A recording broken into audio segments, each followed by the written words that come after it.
నాగర్ కర్నూలు జిల్లా వంగూరు మండలం రంగపూర్ గ్రామంలో రైతు చిన్న నాగయ్య పొలంలో కరెంటు షార్ట్ సర్క్యూట్తో నిప్పురవ్వలు పడి గడ్డివాము దగ్ధం కావడం జరిగిందని రైతు తన ఆవేదనను వ్యక్తం చేయడం జరిగింది. సుమారు 20,000 రూపాయల వరకు నష్టం జరిగిందని, తనను ప్రభుత్వం, విద్యుత్ అధికారులు ఆదుకోవాలని రైతు తెలియజేయడం జరిగింది.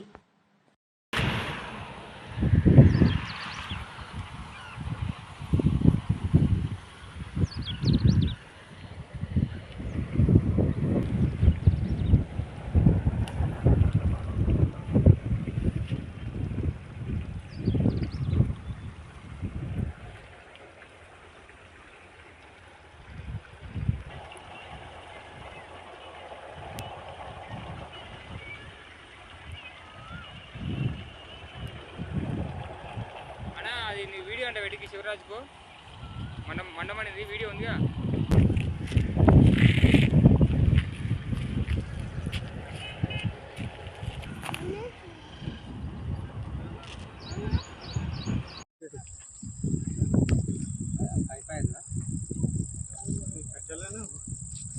కట్టెలు చాలా కట్టెలు